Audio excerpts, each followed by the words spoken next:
ওয়ালাইকুম ভিউয়ার্স, আজকে আমি ভিডিও করছি জাদুটনা নিয়ে। দেখা যায় এখন সবাই যেটা ভাবে যে জাদুটনা করেছে।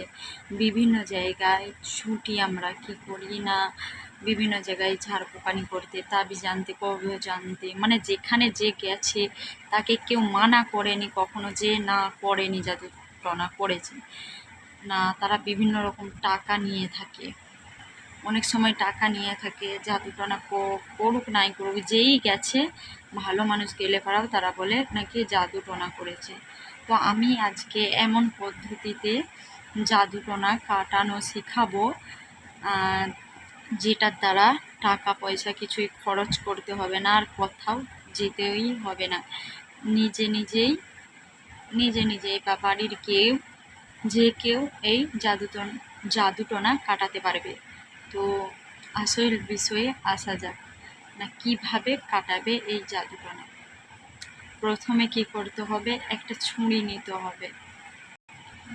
ছুরি নিয়ে আমরা সূরা ফাতিহা কে না জানি, আমরা ছোট বড় প্রায় সকল মুসলিমই সূরা ফাতিহা জানি। সূরা ফাতিহা ছাড়া কিন্তু আমরা নামাজও পড়তে পারি না।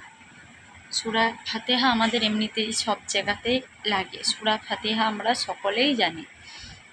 তো এই সূরা ফাতিহা আর একটা ছুরি হলেই কিন্তু এই জাদুটনা নষ্ট করা সম্ভব।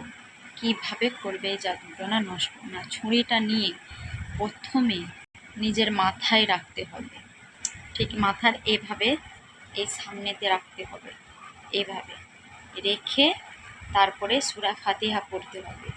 পরে এইভাবে নিয়ে একবারে নিচে নিয়ে এসে এভাবে সামনেতে এই পায়ের এমনি সামনে এইভাবে করে আবার ছুরিটি মাথায় রাখতে হবে। তারপর আবার ওইভাবে সূরা ফাতিহা পাঠ করতে হবে।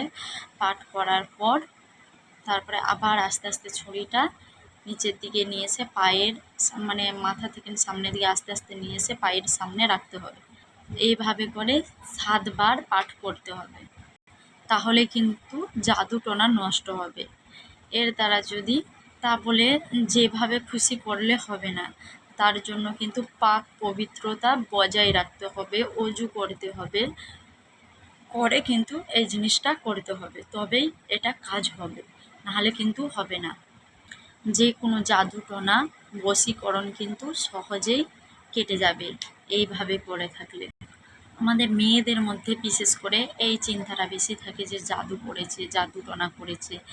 বিভিন্ন রকম চিন্তা দিয়ে আমরা যেখানে সেখানে ছুটে থাকি আর বাজে টাকা খরচা করে থাকি। মানে যেখানেই যাই কেউ কোনো দিনও কিন্তু বলে না যে তোমাকে জাদু করেনি কি কিছু করেনি। তারা বিভিন্ন রকম কথা বলে এই করেছে সেই করেছে, এইটা কাটাতে হবে সেইটা কাটাতে হবে করে অনেক সময় অনেক টাকা তারা নিয়ে নেয়।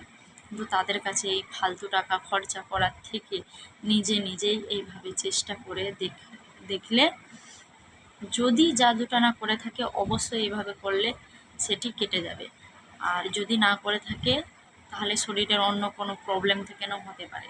শরীরের অন্য কোনো প্রবলেম হলেও কালো জিরা খেতে হবে। আমাদের নবীজির কিন্তু রোগ জ্বালা হলে যাই হয়ে থাকুক তিনি কিন্তু কালো জিরা খেতেন। আমাদের নবীজি সমস্ত রোগের ওষুধকে কালো জিরাকে বেছে নিয়েছেন। সমস্ত রোগের ওষুধ না, একমাত্র মৃত্যু ছাড়া সমস্ত রোগের ওষুধকেই নবীজি কিন্তু কালো জিরাকে বেছে নিয়েছেন।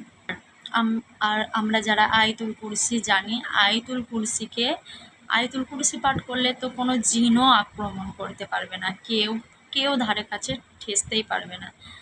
শয়তানও কিন্তু ওই আয়াতুল কুরসির দ্বারাই কিন্তু মানে কাছে ঠেসতে পারে না। আয়াতুল কুরসি পাঠ করলেও কিন্তু কোনো জাদুটনা কাজ করবে না। আয়াতুল কুরসি পাক পবিত্র অবস্থায় নিয়মিত পড়লে কোনো জাদুটনাও কাজ করবে না। তো আশা করি আজকের ভিডিওটি সবাই বুঝতে পেরেছো। আজকের মতো আল্লাহ হাফেজ।